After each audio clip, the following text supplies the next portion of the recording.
Next जो हमारा topic है this is tapered conducting wire. Tapered wire मतलब थोड़ा इस तरह की वायर है, यूं कंडक्टिंग वायर है, पूरी सॉलिड है ये। लेकिन जैसे जैसे आप आगे बढ़ोगे इसका एरिया कम या ज्यादा होता जा रहा है। जैसे इस डायग्राम में कम होता जा रहा है। मान लो यहां रेडियस है ए और यहां रेडियस है बी और जो इसकी लेंथ है दैट इज एल। अच्छा, एक चीज हम स्मॉल एज्यूम करते हैं, ये कोई इंक्लाइन प्लेन नहीं है, एक वायर है, तो थोड़ी ही टेपरिंग होगी। एक चीज हम एज्यूम करके चलते हैं कि tapering is small. Tapering is small का मतलब है कि जैसे जैसे आप आगे बढ़ोगे रेडियस में बहुत ज्यादा चेंज नहीं आना है। अब यहां रेडियस में चेंज है a माइनस बी, इसका मतलब है a minus B is very much smaller than length. कोई बहुत ज्यादा चेंज नहीं है, ये होती है स्मॉल टेपरिंग। मान लीजिए ये जो मटेरियल है इसकी रेजिस्टिविटी है रो, ये जो भी वायर का मटेरियल है इसकी रेजिस्टिविटी है रो। तो सबसे पहली बात, इसका रेजिस्टेंस क्या होगा। पहली चीज तो ये दरअसल HCV का एक क्वेश्चन है, आप एक्सरसाइजेस का आप खुद ट्राई करेंगे कैसे है। मैं आपको सीधा बता रहा हूं कैसे याद रखना है, क्योंकि ये फॉर्मूले की तरह काम आता है। हम पढ़ते हैं रेजिस्टेंस होता है रो एल अपॉन एरिया। अब सर्कुलर क्रॉस सेक्शन है तो एरिया होता है पाई आर स्क्वायर, लेकिन इसमें आर इधर का अलग है और आर इधर का अलग है। तो ऐसे केस में आप कर लिया करो, अगर ये पूरा सॉलिड है तो पाई इंटू आर, तो पाई इंटू ए इंटू बी। पहली बात, इसका रेजिस्टेंस का फॉर्मूला याद हो जाएगा हमें, कैसे लिखा है, क्लियर हुआ। ये प्रूफ नहीं दिया मैंने, प्रूफ आप करेंगे। HCV का क्वेश्चन है, ये एक्सरसाइजेस का क्वेश्चन है, तो आप एलिमेंट मान के उसमें करके देखेंगे। ये इसका फॉर्मूला है। दूसरी बात, कुछ चीजें कैसे वेरी करेंगी।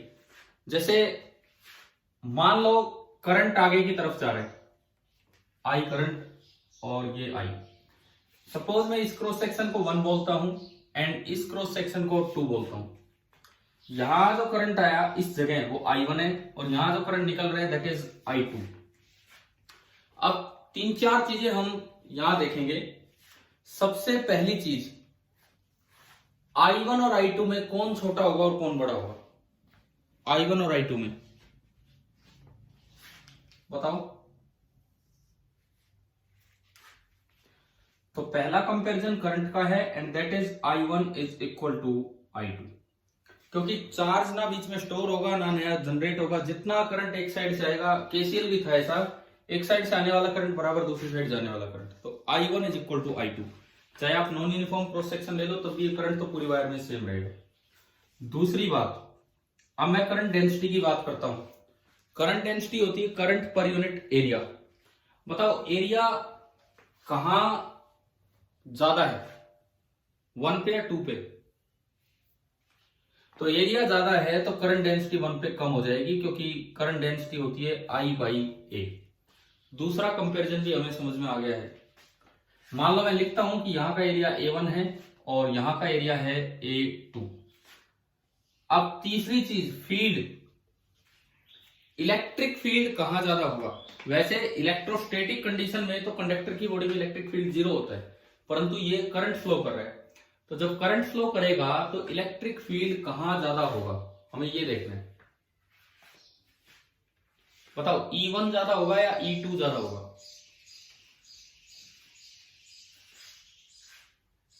E1 ज्यादा होगा या E2। थोड़ा microscopic form of Ohm's law की मदद लीजिए। माइक्रोस्कोपिक फॉर्म, J बराबर सिग्मा E, तो मैं सॉरी J1 को लिख सकता हूं सिग्मा इंटू E1। सिग्मा तो मटेरियल की प्रॉपर्टी है, जैसे रो है वैसे ही सिग्मा होता है। ये तो एक दूसरे के रेसिप्रोकल होते हैं, ये तो ज्योमेट्री पे डिपेंड ही नहीं करते। तो सिग्मा तो जो यहां होगा वही वहां होगा। तो sigma E1 is less than sigma E2। Sigma cancel हो गया, सिग्मा पॉजिटिव है। तो बताओ क्या बचा, कहां फील्ड ज्यादा है और कहां फील्ड कम है। हाँ, E1 कम है और E2 ज्यादा है, मतलब ये कि जहां करंट डेंसिटी ज्यादा होगी वहां फील्ड भी ज्यादा होगा। चौथी चीज, मैं स्पीड की बात करता हूं, ड्रिफ्ट स्पीड। अगर करंट उधर जा रहा है तो इलेक्ट्रॉन अपोजिट डायरेक्शन में आ रहे होंगे, यहां इलेक्ट्रॉन आ रहे हैं विद सम स्पीड Vd1 और यहां से इलेक्ट्रॉन निकल रहे हैं विद सम स्पीड Vd2। तो फोर्थ कहां से बनेगा स्पीड में रिलेशन? देखिए यहां लिखता हूं I1 बराबर I2 है। I का फॉर्मूला हमने पढ़ा NeAVD, N नंबर डेंसिटी, वो ज्योमेट्री पे डिपेंड नहीं करती, तो 1 2 नहीं लगाना। N E चार्ज सेम, यहां एरिया A1 और यहां स्पीड Vd1 बराबर NeA2 इंटू Vd2। Ne से Ne cancel, A1 Vd1 is equal to A2 Vd2। क्या ऐसी इक्वेशन ऑफ कंटिन्यूटी हमने फ्लूइड्स में पढ़ी है? A1 V1 बराबर A2 V2। हाँ, तो ये इक्वेशन ऑफ कंटिन्यूटी बन गई यहाँ पे। इसका मतलब ये है कि जहां एरिया ज्यादा है वहां स्पीड कम होगी, क्योंकि ये A इंटू वी कॉन्स्टेंट आने का मतलब है कि Vd is inversely proportional to area. तो आप अगर यहां कंपैरिजन करें Vd का और तो देखिए एरिया जहां ज्यादा है वहां स्पीड कम होगी, एरिया जहां कम है वहां स्पीड ज्यादा होगी। It means Vd1 is greater than Vd2। और ये जो चीजें होती हैं, number density of free electrons, resistivity, conductivity, ये ज्योमेट्री पे डिपेंड नहीं करती है, मटेरियल और टेम्परेचर पे डिपेंड करती है। तो बताओ ये टेपर्ड कंडक्टिंग वायर में ये सारी चीजें समझ में आ गई? कैसे देखा हमने कंपैरिजन?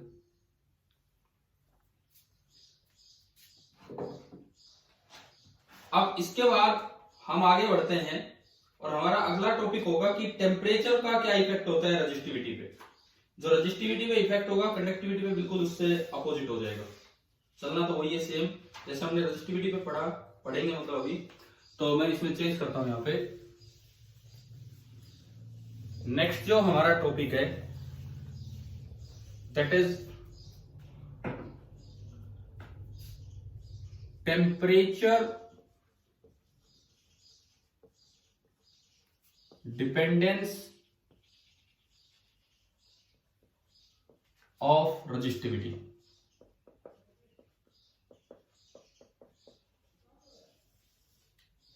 नेक्स्ट इज और टेम्परेचर डिपेंडेंस ऑफ रजिस्टिविटी। आपकी बुक में एनसीईआरटी टेक्स्ट बुक में 3 ग्राफ दिए हुए हैं, तो इन तीनों में से बोर्ड एग्जाम में आ जाते हैं, ये ग्राफ पूछ लिए जाते हैं। मैं आऊंगा अभी इस चीज पे, ग्राफ पे भी आ रहा हूंगा।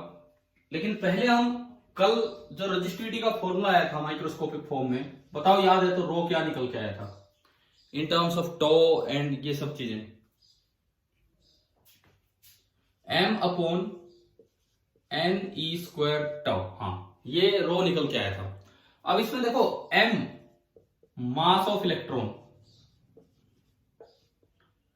And E charge of electron, तो ये तो कॉन्स्टेंट्स ही हैं। ये चीजें तो इंडिपेंडेंट ऑफ टेम्परेचर है, ये चीजें तो टेम्परेचर पे डिपेंड ही नहीं कर रही हैं। These are independent of temperature. अच्छा, बचा m और E² को तो आप कांस्टेंट मान लो, m और E² को आप कांस्टेंट मान लो। तो जो रो आया, rho is a function of 1 upon n into to.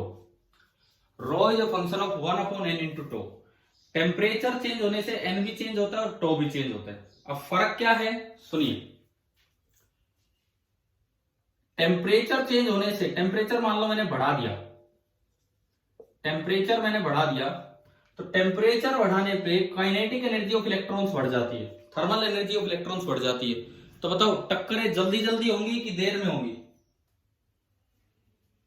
जल्दी होने का क्या मतलब है? एवरेज रिलैक्सेशन टाइम, जो फ्री टाइम था वो कम हो गया या बढ़ गया है? बताओ। कम। तो टो डिक्रीज कर गया। लेकिन टेम्परेचर बढ़ने से कई बार कुछ और बॉन्ड टूट जाते हैं, कुछ और इलेक्ट्रॉन फ्री हो जाते हैं, तो उससे n क्या हो जाता है? इंक्रीज। क्योंकि n का मतलब था number of free electrons per unit volume, number of charge carrier per unit volume. तो टेम्परेचर बढ़ने से दो चीजें होती हैं, टो डिक्रीज करता है और n इंक्रीज करता है। अब ये तो फिर से एक कंफ्यूजन हो गया, इन्हीं में एक चीज बढ़ रही है एक चीज कम हो रही है, तो पता नहीं प्रोडक्ट का क्या होगा। तो डिपेंड करता है कि मटेरियल कैसा है। कैसे डिपेंड करता है? देखिए, डिपेंड करेगा कि मटेरियल किस तरह का है। कैसे डिपेंड करेगा वो आप समझो। मान लो केस फर्स्ट, मैं मेटल्स की बात करूं, मेटल्स या सिंपल कंडक्टर्स, मेटल्स में बॉन्ड वॉन्ड टूटने वाला कोई केस नहीं होता क्योंकि पहले से ही फ्री इलेक्ट्रॉन्स होते हैं। तो मेटल्स में टो का इफेक्ट डोमिनेंट होता है, मेटल्स में टो का इफेक्ट डोमिनेंट होता है। मतलब अगर आप टेम्परेचर बढ़ाओगे तो टो डिक्रीज हो रहा है, टो डिक्रीज हो रहा है तो उसमें देखो टो डिक्रीज करेगा तो रो रेजिस्टिविटी क्या होगी, इंक्रीज। इसका मतलब ये हुआ कि for metals if T increases then resistivity increases, और रेजिस्टिविटी इंक्रीज होगी तो रेजिस्टेंस भी इंक्रीज हो जाएगी। मेटल्स में तो ये चीज है। सेमीकंडक्टर जो हम आगे चल के लास्ट यूनिट में पढ़ेंगे उनमें क्या होता है, टो की बजाय केस सेकंड में लूं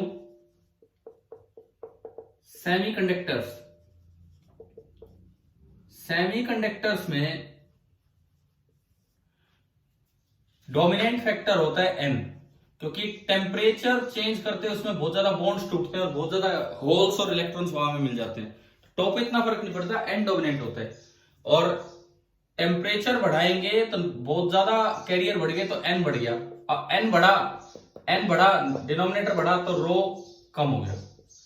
तो मेरे पास जो दो रिजल्ट्स हैं सीधे सीधे वो क्या है, मेटल्स में तो टेम्परेचर बढ़ाने पे रेजिस्टिविटी बढ़ती है जिससे रेजिस्टेंस बढ़ता है, और सेमीकंडक्टर्स में टेम्परेचर बढ़ाने पे रेजिस्टिविटी कम होती है जिससे रेजिस्टेंस भी कम होता है।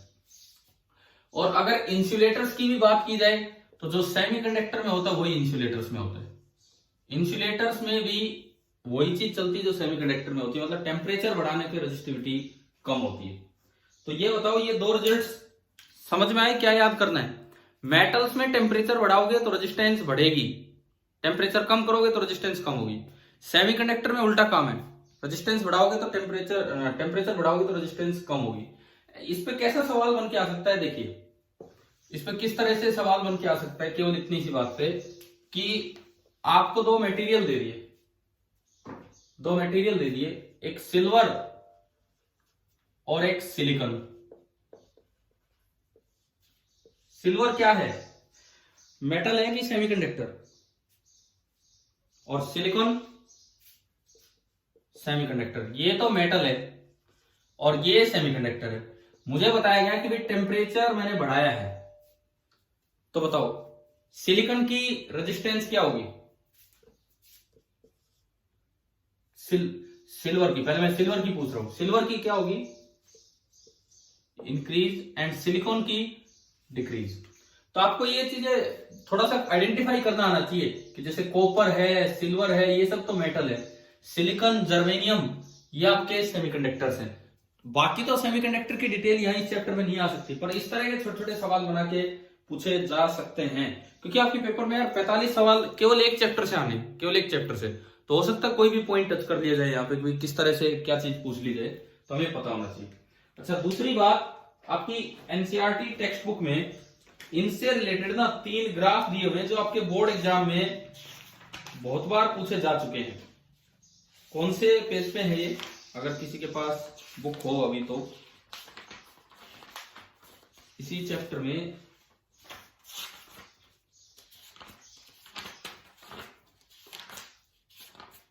यह है page number 104, NCERT page number 104। इसमें रजिस्टिविटी ऑफ कॉपर इन्होंने एक मेटल लिया, देन नाइक्रोम ये एक अलॉय लिया, एंड देन एक सेमीकंडक्टर लिया। 3 चीजें दिखा रखी है, कॉपर, नाइक्रोम एंड सेमीकंडक्टर। तीनों के ग्राफ आपको याद रखने हैं, बोर्ड में ही नहीं किसी भी एग्जाम में ये ऑप्शंस बना के पूछे जा सकते हैं कि रिलेट कीजिए। कॉपर में टेम्परेचर बढ़ाने पे रेजिस्टिविटी बढ़ती है क्योंकि वो मेटल है, फॉर कॉपर ये ग्राफ, लेकिन एग्जैक्टली स्ट्रेट लाइन नहीं है, ग्राफ कुछ इस तरह का है, ये ग्राफ आप याद कर लेना भाई, इस तरह का पाया गया है। नाइक्रोम एक अलॉय है, टेम्परेचर बढ़ाने पे ग्राफ स्ट्रेट लाइन है रेजिस्टिविटी का, फॉर नाइक्रोम अगर मैं बात करूं स्ट्रेट लाइन है लेकिन इस तरह का दिया हुआ है, या हमें याद रखना है। तो वैल्यू बेस्ड ग्राफ होते हैं भाई, वैल्यूज होंगी उनसे ग्राफ बनेंगे। और तीसरा एक टिपिकल सेमीकंडक्टर, सिलिकॉन, जर्मेनियम कुछ भी हो सकता है। फॉर सेमीकंडक्टर्स ये जो चीज है ये डिक्रीजिंग दे रखी है कि टेम्परेचर बढ़ाओगे तो रेजिस्टिविटी कम होगी। ये आपका ये जो 3 ग्राफ्स हैं ये एनसीईआरटी पेज नंबर 104 पे दिए हुए हैं। बोर्ड में पूरे पूरे चांस होते हैं इनमें से कोई एक ग्राफ पूछ लिया जाए, तो आपको पता होना चाहिए कि किसका ग्राफ कैसा है। क्लियर, समझ में आ रहा है ना ये किस तरह से ग्राफ वेरी कर रहे हैं।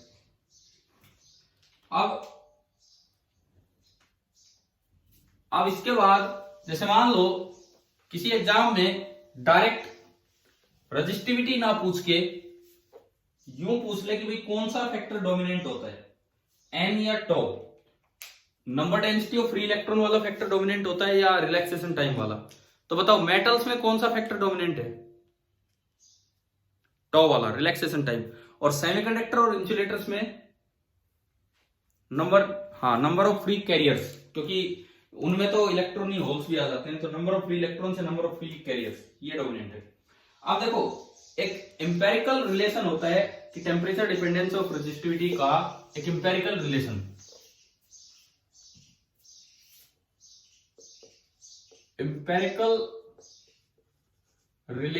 फॉर एक अप्रोक्सीमेट रिलेशन है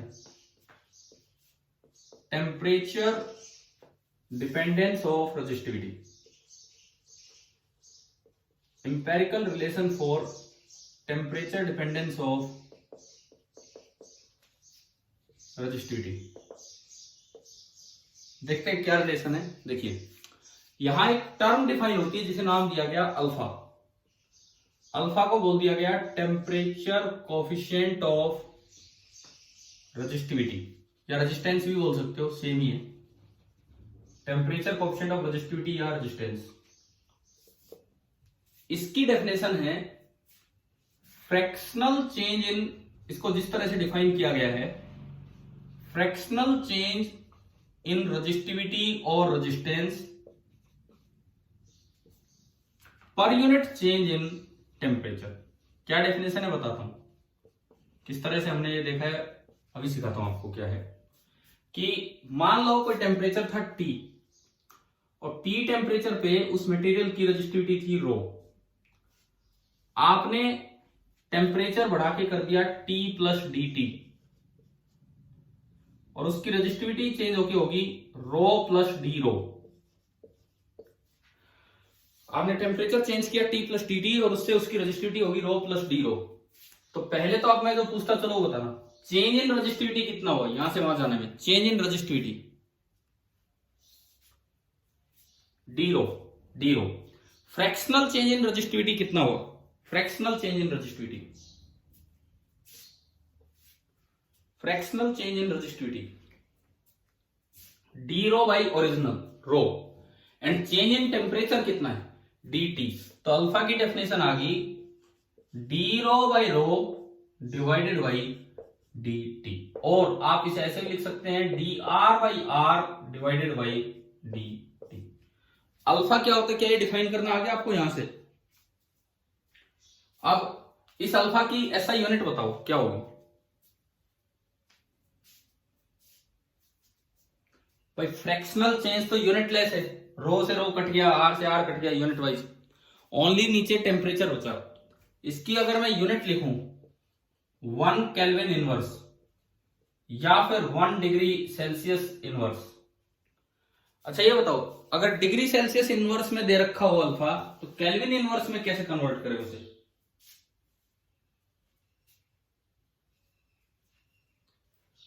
अगर डिग्री सेल्सियस इनवर्स में दे रखा हो अल्फा, तो केल्विन इनवर्स में कैसे कन्वर्ट करें।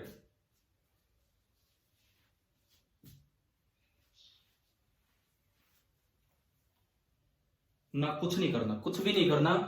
यहां पे 1 kelvin inverse is same as 1 degree Celsius inverse, कुछ भी नहीं करना, क्योंकि टेम्परेचर नहीं आ रहा फॉर्मूले में टेम्परेचर नहीं बल्कि क्या आया हुआ है, चेंज। टेम्परेचर नहीं बल्कि चेंज आया। चेंज जितना डिग्री सेल्सियस में होता है उतना ही केल्विन में होता, पता है ना ये हमें। तो ये ध्यान रखना भाई, कभी डिग्री सेल्सियस में दे रखा और आप उसको 273 ऐड करने लग जाए, कुछ करने लग जाए, ये सीधा होगा जो डिग्री सेल्सियस इनवर्स में है वही केल्विन इनवर्स में। तो एक बार मेरा पहला सवाल, मेटल्स के लिए अल्फा पॉजिटिव होगा कि नेगेटिव। मेटल्स के लिए पॉजिटिव, कारण सुनो, अगर टेम्परेचर बढ़ाया मतलब अगर dt पॉजिटिव है तो रो भी बढ़ेगा, तो डी रो भी पॉजिटिव होगा। तो अगर dt पॉजिटिव और डी रो भी पॉजिटिव, तो पॉजिटिव अपॉन पॉजिटिव, तो अल्फा मेटल्स के लिए आ गया पॉजिटिव। और सेमीकंडक्टर और इंसुलेटर के लिए अल्फा क्या होगा? नेगेटिव। कारण यही है कि अगर आप टेम्परेचर बढ़ाओगे, अगर dt पॉजिटिव किया तो रो कम होगा, रो कम होने का मतलब डी रो नेगेटिव होगा। तो एक चीज तो नेगेटिव होगी और एक चीज पॉजिटिव, तो ओवरऑल रेशियो आपका नेगेटिव आ जाएगा। क्लियर? अब ये जो इंपेरिकल रिलेशन था अल्फा का यूज करके, वो क्या है सुनिए।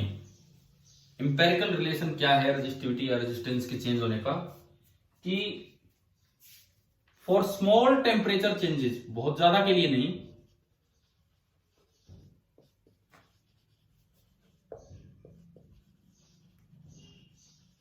फॉर स्मॉल टेम्परेचर चेंजेस, अगर आप छोटे टेम्परेचर चेंज लेते हो तो आप ये फॉर्मूला लिख सकते हो, rho final is equal to rho initial into 1 plus alpha T final minus T initial, और R final is equal to R initial into 1 plus alpha T final minus T initial. For small temperature changes आप ये formula use कर सकते हैं। कैसे आया? देखो alpha की डेफिनेशन से आया, अल्फा बराबर D rho by rho divided by D T, D T को उधर ले जाओ, तो D rho by rho this is equal to alpha D T. तो यहां से डी रो निकल के आया rho into alpha into D T. अब जो फाइनल है rho final, this is equal to rho plus D rho, यानी कि this is equal to rho plus rho into alpha into D T. तो रो final आपका आया, रो आपने कॉमन ले लिया, 1 plus alpha into D T. इसी को मैंने ढंग से ये लिखा है, इसी चीज को ढंग से लिखा है, रो फाइनल बराबर रो, वो रो है initial, 1 plus alpha, and dt का मतलब है चेंज इन टेम्परेचर, परंतु dt इसीलिए ये फॉर्मूला स्मॉल टेम्परेचर चेंजेस के लिए वैलिड है। क्या ये इंपेरिकल फॉर्मूला आ गया समझ में क्या है? हाँ जी, क्लियर है ये फॉर्मूला, याद रखना है फॉर्मूला। अब देखिए आपका इस पे बेस्ड आज की क्लास खत्म होने के बाद एनसीईआरटी पेज नंबर 105 पे है, example 3.3 and 3.4। Page number 105 example 3.3 and 3.4 इन्हीं पे बेस्ड है, इन इंपेरिकल रिलेशंस पे बेस्ड है, सोल्ड भी है तो आप खुद भी पढ़ के समझ सकते हो। कल एक ही बच्चे ने एक स्टूडेंट ने कल डाउट्स भेजे थे अपने एनसीईआरटी से, मैंने कल लिए नहीं बिकॉज मैं जस्ट थोड़ा सा वेट कर रहा हूं कि आप कर लीजिए, फिर मैं इकट्ठा ही बता दूंगा आजकल में सारे के सारे डाउट्स, ताकि बार बार अलग अलग ना बताने पड़े, जब कोई वीडियो लेक्चर लेके इस तरीके से। तो आज आप इस पे बेस्ड ये क्वेश्चन तो करेंगे ही करेंगे। क्या ये आ गया ना समझ में क्या है ये फॉर्मूला? अब देखो इस पे एक और ठीक सा सवाल ये बनता है, ये तो ठीक आप कर लेना एनसीईआरटी से जरूर। कई बार ये पूछा जाता है कि ये एक कंडक्टर है, इसका टेम्परेचर कोएफिशिएंट अल्फा 1 है, ये दूसरा कंडक्टर है, इसका टेम्परेचर कोएफिशिएंट अल्फा 2 है। बताओ अगर इनको सीरीज में कनेक्ट करें, अगर इनको सीरीज में हम कनेक्ट करें तो रिजल्टेंट जो बनेगा उसका अल्फा क्या होगा? ये पैरेलल में कनेक्ट करें तो अल्फा इक्विवेलेंट क्या होगा? करेंगे आप ये ट्राई। एक कंडक्टर है उसका टेम्परेचर कोएफिशिएंट अल्फा 1 है, दूसरे का अल्फा 2 है, एक बार सीरीज में कनेक्ट किया तो उनका अल्फा इक्विवेलेंट क्या बनेगा, और एक बार पैरेलल में कनेक्ट किया तो उनका अल्फा इक्विवेलेंट क्या बनेगा। आप ट्राई करना ये चीज, ठीक है? अब आप अगले काम पे चलिए। माइक्रोस्कोपिक पार्ट में हमने एक चीजें पढ़ी, इसके बाद देखो मैंने आज जो सुबह एक सीपीपी डाला है, मैंने ये कहा था या तो आप दूसरे मोबाइल में ले ले ताकि आप इस क्लास के साथ वो चीजें सीख सके। क्या आपके साथ है क्या वो एक पेज का जो सीपीपी है पावर ट्रांसमिट? सभी के पास है ना, ताकि मैं वहां से कुछ करूंगा तो आप देख सके उन चीजों को। तो अरे आपके पास तो है बट मेरे पास हाँ मिल गया, ठीक है। सुनो अब जो अगला एक बड़ा इंपॉर्टेंट टॉपिक है, आरसी सर्किट से ज्यादा इंपॉर्टेंट है, तो पहले हम ये सीखते हैं और उसके बाद फिर आरसी सर्किट अभी इस क्लास में टाइम नहीं भी मिलेगा तो फिर हो जाएगा आरसी सर्किट तो। लेकिन पहले ये चीज आप समझिए, जो एक काफी इंपॉर्टेंट चीज है कि मैं आपको पहले थोड़ा सा आइडिया इस चीज का देता हूं कि आपको ये पता है ये क्या है। मैं लिख रहा हूं बोर्ड पे,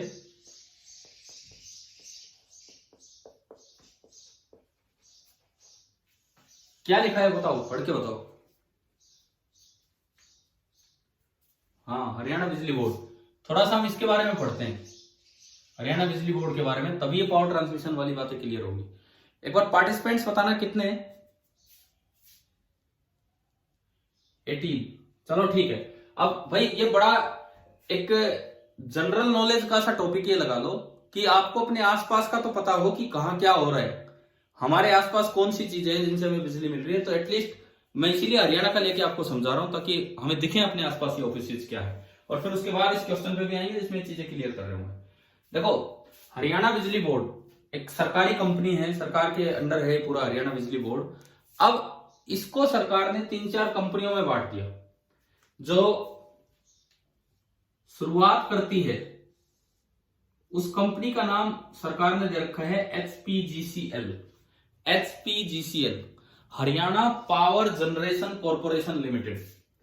देखो ये इंग्लिश में नाम है पूरा, क्योंकि इसका आम आदमी से कोई संपर्क है भी नहीं। ये जहां बिजली बन रही है डैम्स में या कहीं और उस तरह का ये पावर प्लांट्स हैं, तो ये पीजी इसमें मेन है। पीजी यहां मेन है। H for Haryana, CL for corporation limited, वो तो निगम वगैरह होते हैं। पीजी ये हमारे लिए इंपॉर्टेंट है। यहां पे क्या होता है? Power generation. भाई ध्यान से सीखना और समझना इस चीज को। यहां पे होता है पावर का जनरेशन, बिजली बनती है। HPGCL पहली कंपनी। जो एसडीओ सुना है? एसडीओ होता है बिजली बोर्ड का, एसडीओ सब डिविजनल ऑफिसर।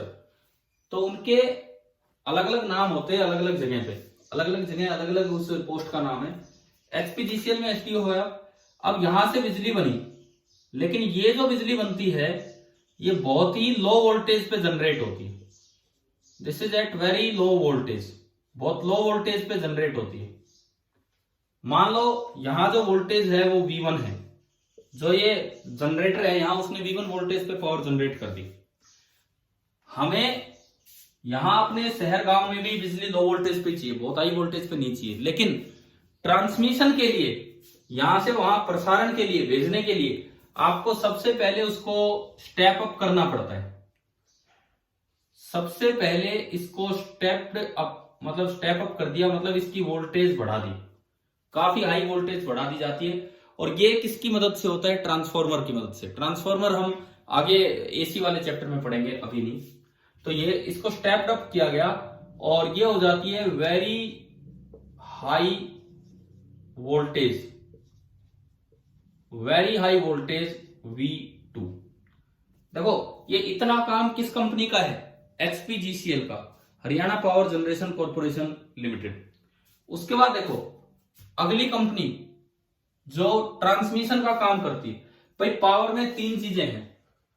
एक है जनरेशन, पहला स्टेप होगा पावर जनरेशन, दूसरा स्टेप होगा पावर का ट्रांसमिशन, दूसरा स्टेप आपका होगा पावर का ट्रांसमिशन, एंड तीसरा स्टेप आपका होगा पावर का डिस्ट्रीब्यूशन। इस चैप्टर में खाली सर्किट से नहीं है, कभी सर्किट ही सर्किट करते रहो, ये भी बहुत सी चीजें जो हमें सीखनी है। जनरेशन हो चुका है, HPGCL ने कर दिया, HPGCL ने। अब आगे ट्रांसमिशन करना है। ट्रांसमिशन वाली कंपनीज के ऑफिस अपने आसपास भी होते हैं और उनका नाम हिंदी में दे रखा है, शुद्ध हिंदी में। इस कंपनी का जो नाम होता है, ये जो ट्रांसमिशन करवाती है, इस कंपनी का नाम होता है HVPN। ये जो CL था, देखो H तो हरियाणा ही है, जो CL था कॉर्पोरेशन लिमिटेड, उसको हिंदी में कर दिया निगम, N for Nigam. Corporation limited को तो निगम, लेकिन ये देखो ये पावर ट्रांसमिशन को हिंदी में बोल दिया विद्युत प्रसारण, P फॉर प्रसारण।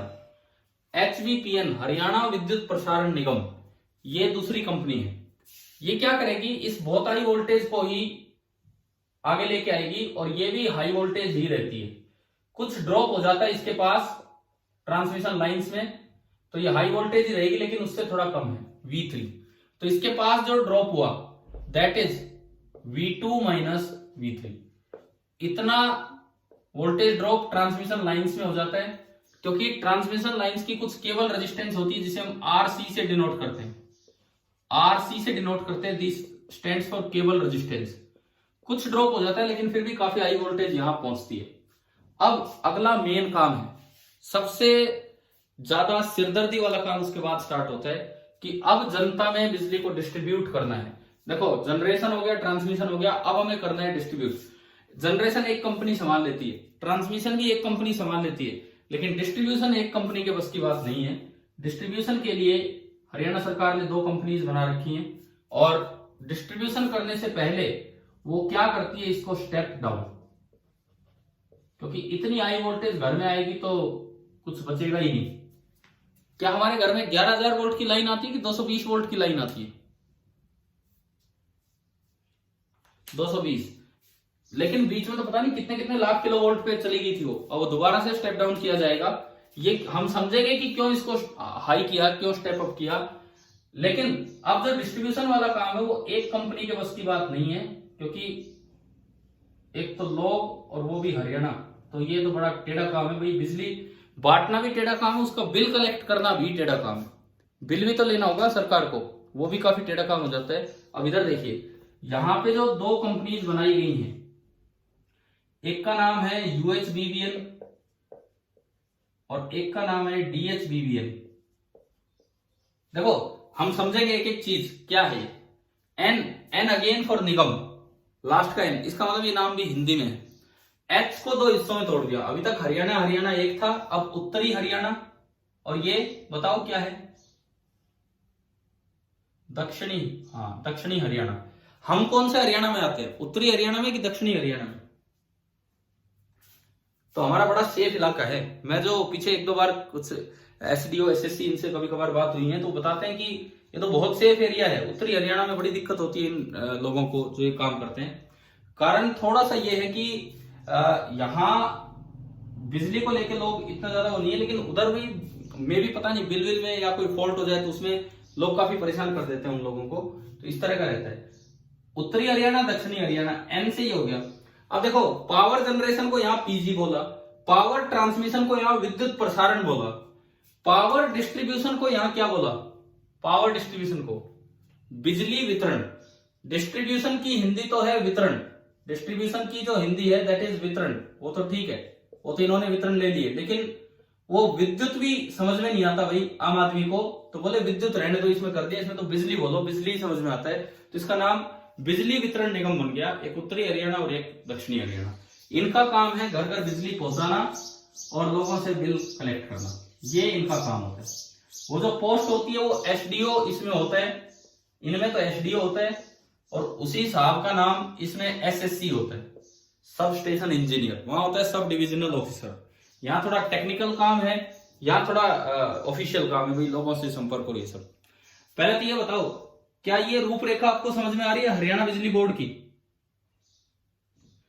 अब आप अपने घर के आसपास अगर देखोगे तो अगर छोटा गांव है तो आपको केवल DHBBN का ऑफिस मिलेगा। अगर थोड़ा सा बड़ा कस्बा टाइप है तो उसके साथ ही ये भी मिलेगा, HBPN। मैं अगर महेंद्रगढ़ की बात करूं, जहां से हम रोज निकलते भी थे, कौन सा चौक हो, तुलाराम चौक है शायद, तुलाराम चौक है ना, जो बस स्टैंड की तरफ फिर मुड़ते हैं उधर से। तो तुलाराम चौक एक रोड तो गया बस स्टैंड की तरफ, एक नारनौल साइड गया, एक इधर दादरी साइड गया, लेकिन जो कहीं नहीं गया सामने, वो सामने पूरा ये बिजली बोर्ड ही है वहां पे, और वहां HBPN और DHBBN। आप कभी अगर अब नेक्स्ट टाइम जब आप स्कूल आए तो एक बार उन पे ध्यान देना, बोर्ड पे क्या लिखा हुआ है कि नहीं, HBPN या DHBBN। जैसे मैं अगर हमारे यहाँ की बात करूं कनीना में, तो लाइन से ऑफिस है। पहले DHBBN का ऑफिस है एक रोड पे, जस्ट उसके बाद HBPN का ऑफिस है, जस्ट उसके बाद हनुमान जी का ऑफिस है। ऑफिस नहीं है, मतलब हनुमान जी का मंदिर है। इस तरह से वो एक सीक्वेंस है, इस तरह से तीनों चीजें वहां पे हैं, तो साथ ही मिलते हैं। अब मैं आता हूं अपने चीज की इस मेन टॉपिक की तरफ कि भाई ये स्टेप अप क्यों किया, ऐसी क्या जरूरत थी कि इसको स्टेप अप करना पड़ा, क्योंकि दोबारा फिर स्टेप डाउन करना पड़ रहा है। देखो, बड़ी खतरनाक लाइन होती है 11,000 वोल्ट भी, but 11,000 volt is just 11 kV, just 11 kV, कुछ भी नहीं है वो। पता नहीं कितने कितने kV पे ये ट्रांसमिट होता है। 11,000 वोल्ट के अगर आप कॉन्टेक्ट में आ जाते हो तो सीधी डेथ ही है ऑलमोस्ट। तो ये काफी खतरनाक लाइन है। फिर भी इतनी हाई वोल्टेज पे क्यों भेजा जा रहा है, उसका रीजन सुने। ये जो बीच में जो डिवाइस यूज की जाती है, ये मैंने लिखा है, क्या लिखा है बताओ, ये क्या लिखा है अगर दिख रहा हो तो आपको, क्या लिखा है बीच में? ये बीच में लिखा है ट्रांसफॉर्मर, और ट्रांसफॉर्मर लिखने की जगह नहीं था मैंने एक्स लिख दिया, XCR। ये भी ट्रांसफॉर्मर है, ये भी ट्रांसफॉर्मर है। ये स्टेप अप ट्रांसफॉर्मर है, ये स्टेप डाउन। क्या आपने अपने घर के आसपास आपने ट्रांसफॉर्मर देखा है? घर के आसपास एक जिसको टंकी भी बोल देते हैं, एक बड़ा सा वो होता है। और कई बार क्या होता था, आजकल तो इतनी दिक्कत नहीं आती, पहले जब ट्रांसफॉर्मर फूक जाया करते थे 3-3 4-4 दिन 5-5 दिन लाइट ही नहीं आती थी, मतलब हम जब स्टूडेंट थे तब की बात है। फिर कोई ट्रांसफॉर्मर लेके आता बिजली बोर्ड वाले, पूरा मोहल्ला उसको रखवाने में लग जाता था, जोर लगा के अहिंसा, तब वो रखा जाता था, नहीं तो वो रखना ही पॉसिबल नहीं होता था। अब तो थोड़ा चेंज हो चुका है मामला। तो ये ट्रांसफॉर्मर्स हैं, ये नियरली 100% एफिशिएंट होते हैं, ये कोई एनर्जी लॉस नहीं करते, वो भी और ये भी। ये स्टेप अप ट्रांसफॉर्मर है, वो स्टेप डाउन, ये वोल्टेज को बढ़ाएगा, वो वोल्टेज को कम करेगा। ट्रांसफॉर्मर एक बड़ा अच्छा टॉपिक है 12th का, जो हम एसी वाले चैप्टर में पढ़ेंगे। लेकिन अभी सुनो, सबसे पहले वोल्टेज V1 जनरेट हुई। अब मान लो यहां मुझे बोला गया कि पावर जनरेटेड, जो जनरेटर ने जो पावर जनरेट की वो P1 है। कोई पावर प्लांट होता है वो अपनी मेगावाट से जाना जाता है कि भाई ये इतने मेगावाट का पावर प्लांट है, इतने मेगावाट। वाट किस चीज की यूनिट होती है? वाट, पावर की, यानी कि उस पावर प्लांट ने कितनी पावर जनरेट की है वो उसकी स्पेसिफिकेशन होती है। मान लो यार पावर जनरेटेड है P1, ट्रांसफॉर्मर नियरली एफिशिएंसी 100%, तो इसका मतलब यहां तक भी जो पावर आ गई दिस इज P1, यहां पे जो power I this is also P1। अब वोल्टेज हाई करने से करंट कम हो जाता है, लाइन में लाइन करंट कम हो जाएगा। कारण क्या है? पावर का फॉर्मूला होता है V इंटू आई। पावर तो जनरेटेड फिक्स है, आपके पावर प्लांट ने जो पावर जनरेट की वो फिक्स है। तो यहां से जो आई सी फॉर केबल करंट, ये जो करंट यहां चलेगा इसको हम बोल देते हैं cable current. I C this is equal to P upon V, I C is equal to P upon V। तो पावर जनरेटेड फिक्स है, ये चीज तो फिक्स है, वोल्टेज आपके हाथ में है। आप जितनी हाई लाइन वोल्टेज कर देंगे, जितनी हाई लाइन वोल्टेज कर देंगे केबल वोल्टेज, उतना ही कम केबल करंट हो जाएगा। बताओ ये पॉइंट यहां से समझ में आया कि नहीं आया? I cable is inversely proportional to V line. Line voltage जितनी हाई होगी केबल करंट उतना ही कम होगा। तो इसका मतलब आपने हाई वोल्टेज करके उसी पावर पे अगर हाई वोल्टेज कर दी तो करंट कम कर दिया, और करंट कम कर दिया तो केबल में जो लॉस है I2R वो भी कम हो गया, हीट लॉस। क्लियर है? जो पावर लॉस होगा यहाँ पे, पावर लॉस में उसे PC बोल देता हूं, that is equal to I cable square into RC। PC I cable square into RC। अगर आपने IC कम कर दिया तो PC भी कम होगा। मतलब हमें ये चीज समझ में आ रही है कि if V line is high then I cable is low, then power loss in cable is also low, and ज्यादा से ज्यादा पावर वहां पहुंच पा रही होगी, ज्यादा से ज्यादा पावर वहां पे पहुंच पा रही होगी। अगर आपको पावर लॉस बताना हो, पावर लॉस कितना हुआ, तो यहां देखो पावर लॉस या तो आप यहां से देख सकते हैं IC स्क्वायर इंटू RC, या फिर यहां जो वोल्टेज ड्रॉप हुआ है V2 माइनस V3 इंटू यहां का करंट है IC, ये भी आपका पावर लॉस ही है। तो कुछ पावर लॉस यहां होता है, थोड़ा सा पावर लॉस यहां पे होगा, लेकिन काफी पावर आगे पहुंच चुकी होगी, तो पावर लॉस काफी कम हो जाता है। किस तरह से? देखिए यहां मैं फिर से बताता हूं कि जो केबल करंट है I cable, this is equal to power generated upon V line. I cable is equal to power generated upon V line. अब मैं लॉस में अगर इस चीज को यूज करूं, लॉस के अंदर अगर मैं इस चीज को यूज करूं, देखिए तो जो पावर लॉस है केबल में that is IC square into RC, और IC स्क्वायर की वैल्यू आपने रखी तो पावर जनरेटेड का square into RC divided by line voltage का स्क्वायर, यानी कि जो पावर लॉस है केबल में that is inversely proportional to V line का स्क्वायर। तो अगर ये सवाल आ जाए आपके बोर्ड एग्जाम में, आ चुका है यार, ये 1-2 साल पहले क्वेश्चन भी आ चुका है यहीं से, इसी चैप्टर से, कि पावर जनरेट करने के बाद उसे हाई वोल्टेज पे क्यों ट्रांसमिट किया जाता है। क्या ये समझा दोगे अगर ये पूछ लिया जाता है तो कहीं? पावर जनरेट करने के बाद उसे हाई वोल्टेज पे क्यों ट्रांसमिट किया जाता है? क्योंकि लाइन वोल्टेज जितनी हाई होगी, सेम पावर के लिए लाइन करंट उतना ही कम होगा, और लाइन करंट जितना कम होगा I2R लॉस भी उतना ही कम होगा। इसलिए लॉस को कम करने के लिए वोल्टेज को बहुत ज्यादा रखा जाता है। पहले तो ये बताओ कि ये पॉइंट समझ में आ गया है या नहीं? आ गया। तो अब मैंने ये एक सवाल आपको बना के दिया 6-7 पार्ट का। अब हम ये सीखेंगे कंप्रीहेंशन का, ये 1 से लेकर 7 तक कि क्या क्या है। सेम कॉन्सेप्ट पे, मैं ये नहीं कह रहा सेम क्वेश्चन, सेम कॉन्सेप्ट पे बस थोड़ा सा चेंज होके क्वेश्चन आया था जेई एडवांस में। कुछ साल पहले जेई एडवांस में क्वेश्चन आया था, एक अच्छा कॉन्सेप्ट है।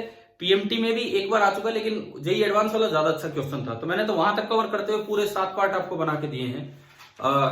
हम उम्मीद करते हैं कि इस टेस्ट में खाली सर्किट ना हो, क्योंकि कई बार ये होता है यार सर्किट ही सर्किट आ जाते हैं पेपर में।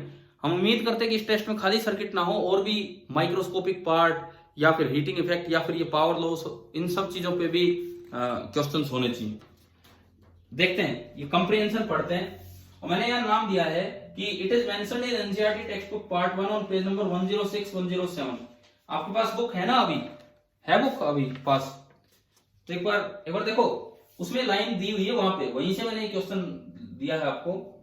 पेज नंबर 106 पे सबसे नीचे देखो, सबसे नीचे पेज नंबर 106 पे equation 3.33 has an important application to power transmission. Electrical power is transmitted from power station to homes and factories. ये पावर स्टेशन है और इधर होम्स और फैक्ट्रीज है, यहां से वहां बिजली पहुंचानी है। विच में भी हंड्रेड्स ऑफ माइल्स अवे, कोई बहुत बहुत किलोमीटर दूर होते हैं, via transmission cables, transmission cable के थ्रू।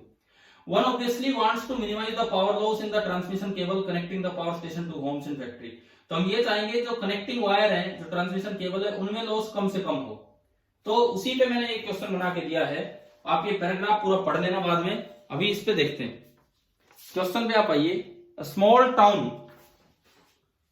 देखो ये मैं मिटा देता हूं अब आप, ताकि ये चीज समझ सके कि कैसे ये चीज यूज होगी। तो आज आपको कम से कम इस क्वेश्चन से पहले एक चीज तो नहीं समझ में आ गई है ना, कि हमारे आसपास हरियाणा में कौन कौन से डिपार्टमेंट्स हैं, एचवीपीएन का क्या काम है, डीएचबीबीएन का क्या काम है। क्लियर हो गया ये? मान लो आपके फॉल्ट हो, कोई सप्लाई ठीक नहीं आ रही घर में, तो आप कंप्लेंट करने कहां जाएंगे, एचवीपीएन में कि डीएचबीबीएन में? होते दोनों ऑफिस साथ ही हैं, डीएचबीबीएन में। एचवीपीएन का ये काम नहीं है। एचवीपीएन का काम है बिजली जहां जनरेट हुई वहां से डीएचबीबीएन वालों को लाके देना। अब उसके बाद सारे डीलिंग डीएचबीबीएन की है, वो करते हैं अभी। देखिए तो अभी ये क्वेश्चन यहां से स्टार्ट होता है। Small town with a demand of 800 kilowatt of electric power at 220 volt. ये कोई शहर है, कोई कस्बा है, इसकी डिमांड है, कोई डिमांड होती है हर कस्बे की कुछ ना कुछ, 800 किलोवाट। अब कोई कहे महीने की डिमांड है कि साल की डिमांड है, तो यार ये पावर है, एनर्जी नहीं है। पावर है 800 किलोवाट, आपको महीने की डिमांड चाहिए तो इंटू 1 महीना कर दो, वो एनर्जी आ जाएगी। साल की चाहिए तो इंटू 1 साल कर दो, पावर इंटू टाइम, वो एनर्जी होती है। तो इनकी पावर डिमांड है 800 किलोवाट, यानी कि यहां जो पावर पहुंच रही होगी सरकार की तरफ से, दैट इज 800 किलोवाट। कितने वोल्ट पे पहुंच रही है वो भी सुनो, 220 वोल्ट पे। ये तो अक्सर हमारे घर में जो सप्लाई आती है 220 वोल्ट पे ही होती है। उसके बाद it's situated 15 kilometre away from an electric plant generating, ये एचपीजीसीएल लगा लो, एचपीजीसीएल। यहां से यहां इन दोनों की दूरी 15 किलोमीटर है, ये डिस्टेंस है 15 किलोमीटर। और यहां जनरेटिंग वोल्टेज बताओ क्वेश्चन में कितनी दी है, जनरेटिंग वोल्टेज। जनरेटिंग वोल्टेज बताओ क्वेश्चन अगर आपके पास है तो कितनी दी है? हाँ, तो ये भी बहुत ज्यादा नहीं है, ये भी बहुत ज्यादा नहीं है, और वो भी बहुत ज्यादा नहीं है। लेकिन इसको सही से भेजने के लिए आपको लाइन वोल्टेज ज्यादा रखनी होगी। तो अभी देखते हैं, the resistance of the transmission line carrying power is 0.5 ओम पर किलोमीटर।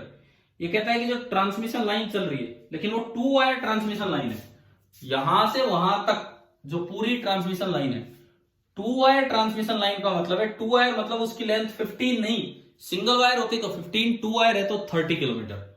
तो जो उसकी रेजिस्टेंस होगी आरसी, केबल रेजिस्टेंस, जो केबल की रेजिस्टेंस होगी पर किलोमीटर कितनी दी है, 0.5 ओम पर किलोमीटर, 0.5 ओम पर किलोमीटर इंटू लेंथ। बताओ केबल की लेंथ कितनी है 2 वायर केबल की,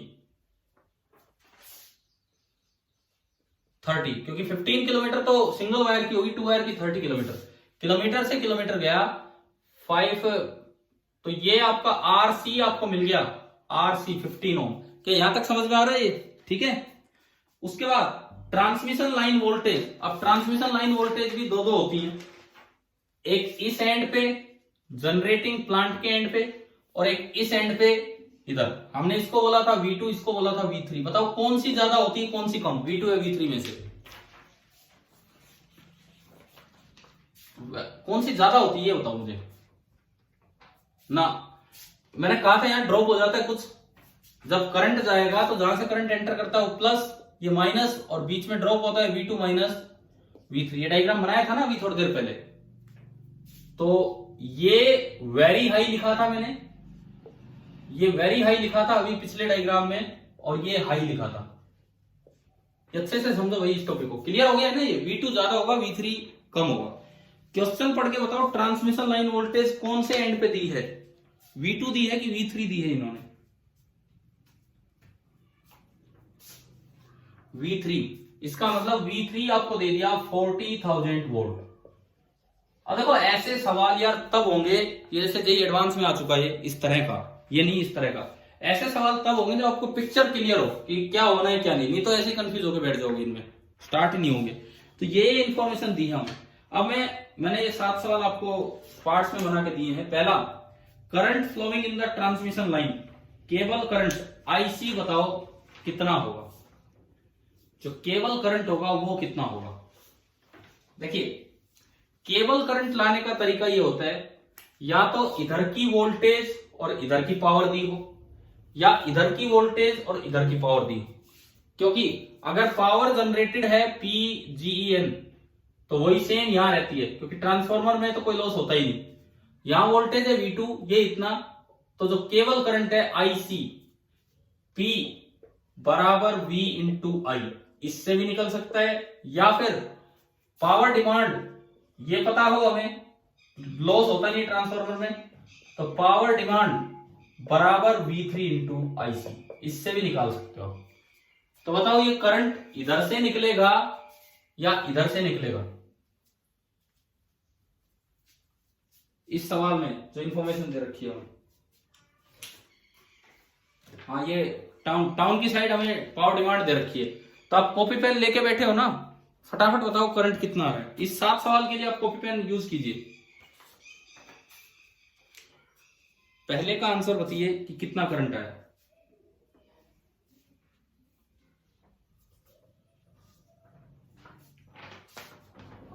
क्या वैल्यू बोल दो, कितना आया, 200 एम्पियर। 200 एम्पियर में तो भाई बहुत बड़ा भारी लॉस हो जाएगा, हम पहुंचा ही नहीं पाएंगे कुछ। 200 एम्पियर में तो बड़ा भारी लॉस है। देखते हैं हम। पावर डिमांड है 800 किलोवाट, 800 किलो मतलब 10 to power 3, 800 into 10 to power 3 is equal to V3 है 40,000, तो 40 into 10 to power 3, 40 into 10 to power 3 और इंटू IC। क्या ये इक्वेशन समझ में आई कि नहीं आई, क्या बनाई हमने, P is equal to V into IC। 10 to power 3 से 10 पावर 3 गया, तो IC केवल करंट निकल के आ गया 800/40, 80/4 कितना आया, 20 एम्पियर। आप बताइए केबल करंट समझ में आ गया कैसे निकाला। तो 200 कैसे आ रहा था, कोई गलती होगी यहाँ पे। तो दिस इज 20 एम्पियर। तो फर्स्ट का आंसर आया B। क्वेश्चन नंबर फर्स्ट का हमारा आंसर आ चुका है B। उसके बाद second, the total transmission line resistance हम पहले ही निकाल चुके, कितनी है, ये दिख रही है यहां पे केबल रेजिस्टेंस 15 ओम। तो सेकंड का भी आंसर आ गया B. Third, power generated by the plant, plant ने कितनी पावर जनरेट की होगी, assuming that only heat loss is present in the cable. बस ये मानो कि केवल हीट लॉस हुआ है ट्रांसमिशन केबल में। पहले तो ये बताओ यहां डिमांड कितनी थी, इस साइड पहुंची कितनी, इस साइड पावर पहुंची कितनी, इस साइड पावर 800 किलोवाट। तो उससे ज्यादा जनरेट हुई होगी या उससे कम जनरेट हुई होगी? हाँ बिल्कुल ज्यादा ही जनरेट हुई होगी और कुछ लॉस हुआ होगा। तो अब ये मैं कैसे बताऊं कि इधर कितनी जनरेट हुई है? ना तो मुझे ना ये रहा V1 दे रखा है, V1 तो आपको दे रखा है, परंतु यहां की वोल्टेज तो नहीं दे रखी, यहां वाली वोल्टेज, यहां वाली वोल्टेज तो हमें गिवन ही नहीं है। तो पावर जनरेटेड कहां से निकाल के लाए आप बताइए? क्या पावर लॉस का तरीका है आपके पास निकालने का? Power loss, power loss in cable होता है आईसी स्क्वायर इंटू आरसी, पढ़ा था ना अभी हमने। आप आईसी भी ला चुके हो, आप आरसी भी ला चुके हो, तो पावर लॉस बताओ कितना है केबल में? Power loss, heat loss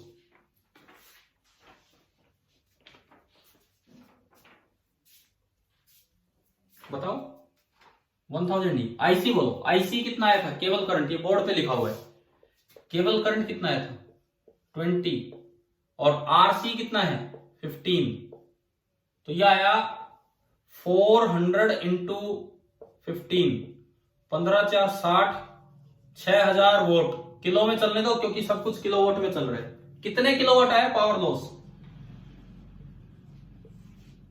6 kilowatt. क्या ये समझ में आ गया? तो इसने कहा है बस ये मानो खाली हीट लॉस हुआ है, 6 किलोवाट का हीट लॉस हो गया, और उतना हीट लॉस होने के बाद वहां 800 वाट पावर पहुंची। तो बताओ जनरेट कितनी हुई थी?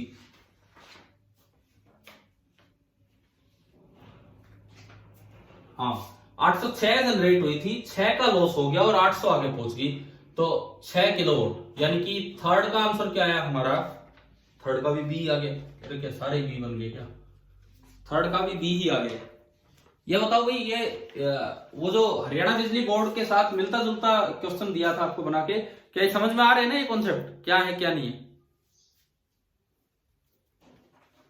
Question number fourth, transmission line voltage at the plant and. अगर यहां 40,000 वोल्ट है तो यहां 40,000 से तो ज्यादा ही होगी, तो प्लांट एंड पे कितनी होगी? आप पहले ड्रॉप निकाल लो, यहां ड्रॉप, यहां जो ड्रॉप निकाल लो, प्लस माइनस आईसीआरसी, बताओ ड्रॉप कितने वोल्ट का है?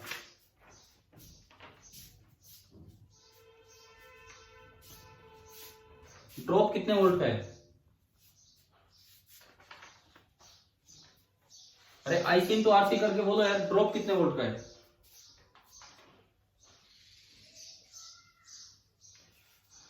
आईसी 20 एम्पियर, आरसी 15, 300 वोल्ट का ड्रॉप हो गया, तो 300 वोल्ट का ड्रॉप हुआ, यहां 40,000, तो यहां बताओ कितनी है वोल्टेज? 40,300 वोल्ट यहां का पोटेंशियल होगा, यहां का 40,000 होगा, तभी यहां ड्रॉप 300 वोल्ट है। क्या ये समझ में आ गया ये वाला पार्ट? तो ये था ट्रांसमिशन लाइन वोल्टेज, इस तरह से आपने निकाली। दूसरा तरीका, अगर आप यू ना निकाले, इधर से आके ना निकाले, तो इससे भी निकाल सकते हैं। पावर जनरेटेड अभी आपकी आई थी, कितनी आई थी? 806 किलोवाट।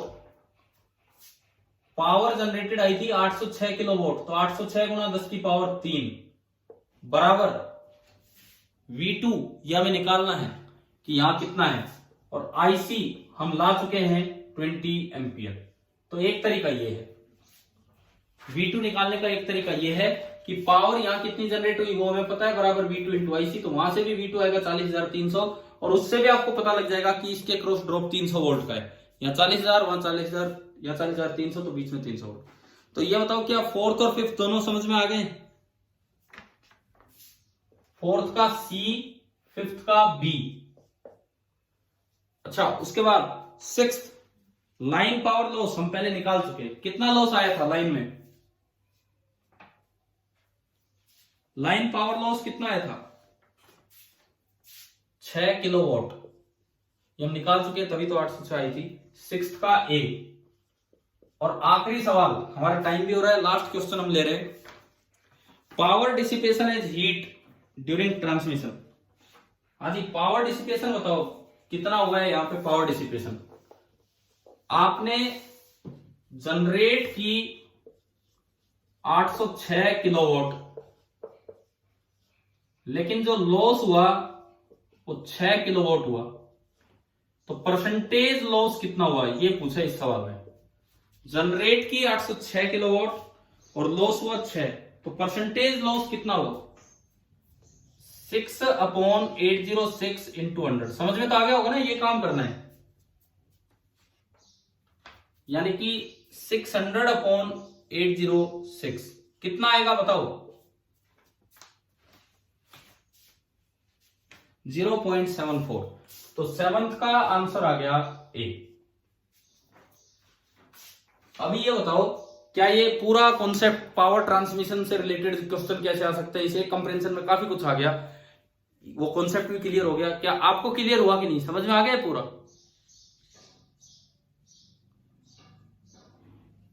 ठीक है। अब मैंने इस क्लास में जो आपको पढ़ाया, एक तो टेपर्ड वायर, उनमें कौन सी चीज कैसे वेरी करती है, दूसरा टेम्परेचर डिपेंडेंस ऑफ रेजिस्टिविटी, अलग अलग मेटल्स के लिए क्या होगा, और तीसरा ये पावर ट्रांसमिशन लॉस।